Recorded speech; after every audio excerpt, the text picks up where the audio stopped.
감사합니다. 오늘 본문 말씀은 출애굽기 20장 13절 말씀이 되겠습니다.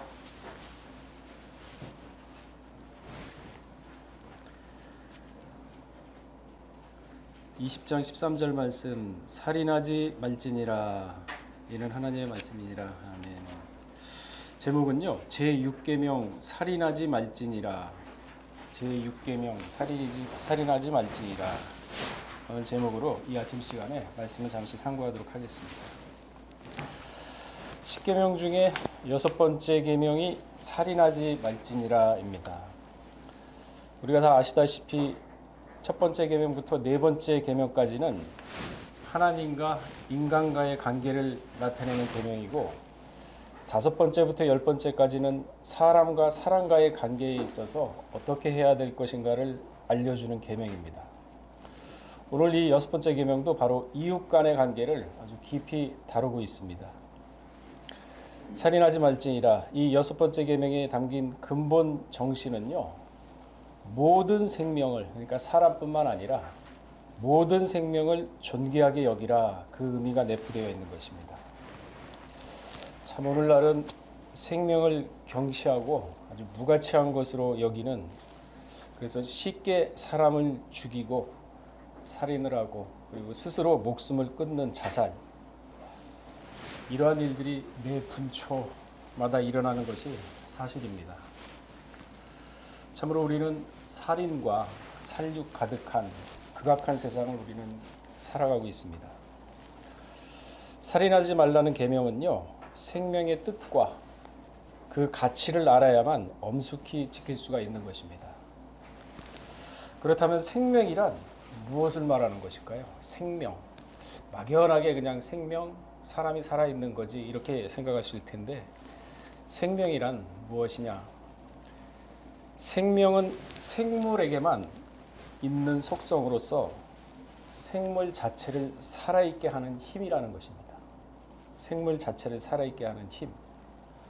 또한 생명의 원천은요, 자연적으로 발생한 것이 아닙니다. 어느 순간에 생명이 나타났다, 그래서 이렇게 진화가 돼가지고 온 것이다, 이게 아니라는 것이죠.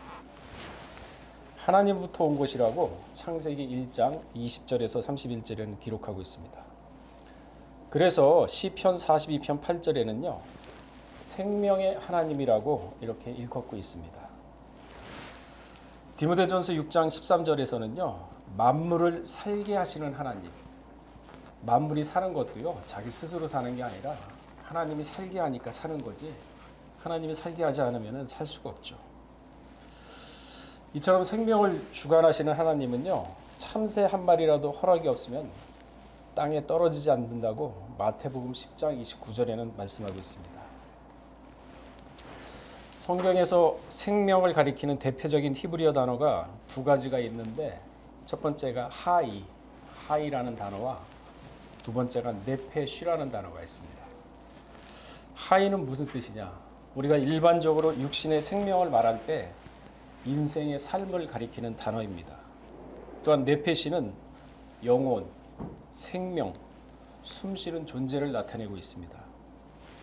그렇다면 이 생명을 좀 더 구체적으로 살펴보게 되면요, 어디서 온 것인가? 창세기 2장 7절에 보시게 되면요, 여호와 하나님이 흙으로 사람을 지으시고 생기를 그 코에 불어넣으시니 사람이 생명이 된지라 그랬습니다.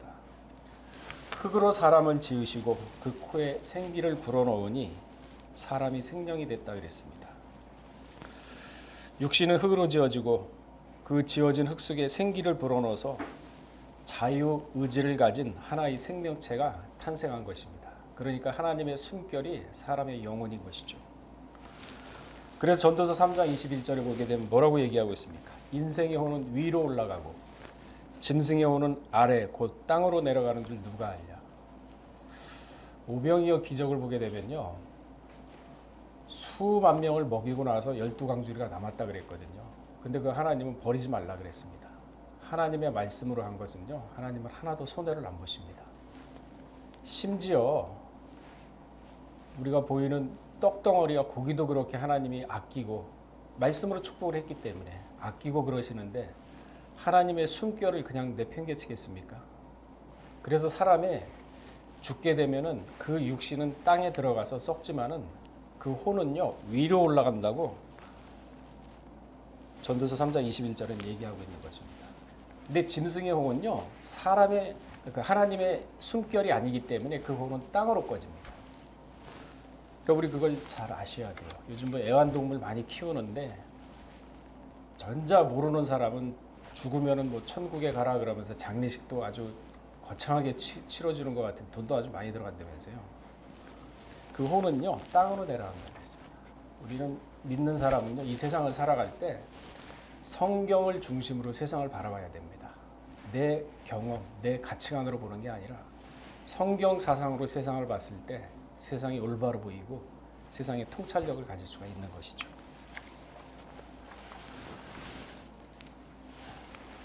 이것은 무엇을 얘기하는 겁니까? 오직 사람만이 유일하게 하나님의 특별한 생기를 받은 존재로서 하나님과 교통할 수 있는 존재라는 것이죠. 그래서 시편 25편 14절을 보게 되면요.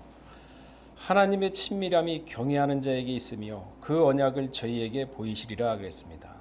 사람만이 하나님과 친밀한 존재가 될 수 있죠. 천사도 아닙니다. 짐승도 아닙니다. 오직 사람만이. 그래서 이 사람이 존귀하다는 것이거든요. 근데 우리 스스로가 우리 스스로를 비하하고 우리가 우리 스스로를 깎아내리고 자학하고 그럴 때가 너무나도 많지 않습니까? 왜 그러세요? 그럴 필요가 없죠.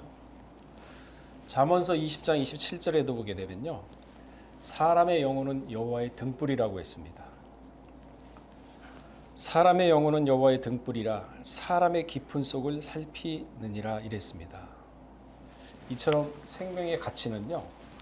온 우주보다 높은 가치라고 마태복음 16장 26절에는 분명히 말씀하고 있습니다. 만일 사람이 온 천하를 얻고도 지구 땅덩어리를 다 얻고도 제 목숨을 잃으면 무엇이 유익하리요? 사람이 무엇을 주고 제 목숨을 바꾸겠느냐? 여러분 목숨 하나 가지고 바꿀 수 있는 게 뭐가 있습니까? 없죠. 아깝죠.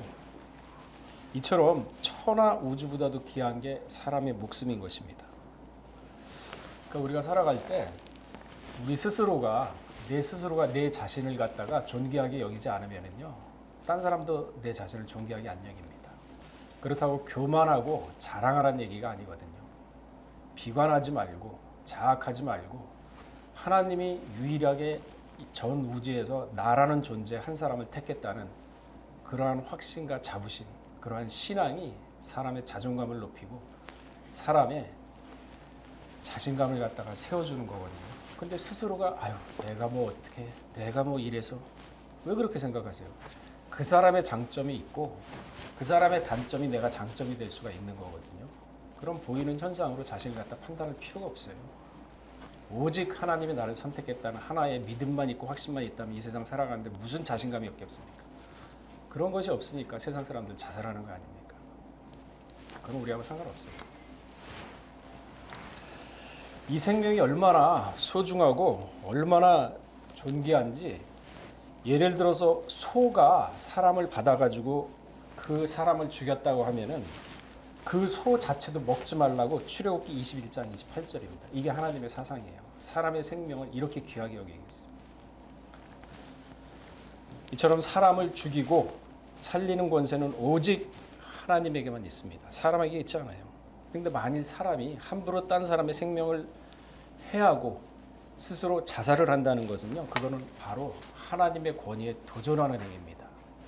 예수님이 그랬죠. 십자가상에서 달려 돌아가시면서 내가 너희 생명과 육신을 다 샀다 그랬어요. 우리는 우리 목숨이 우리 게 아닙니다.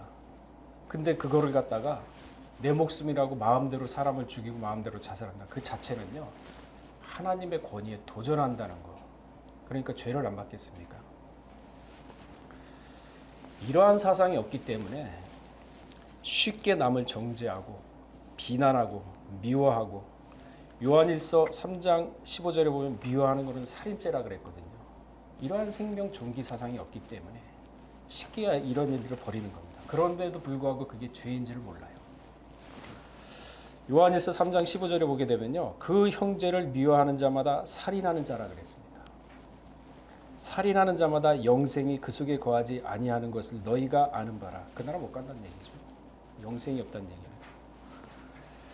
하나님은요, 사람을 미워하는 것 자체를 살인죄로 인식하고 계십니다. 살인죄로 여긴다고 규정을 하고 있습니다.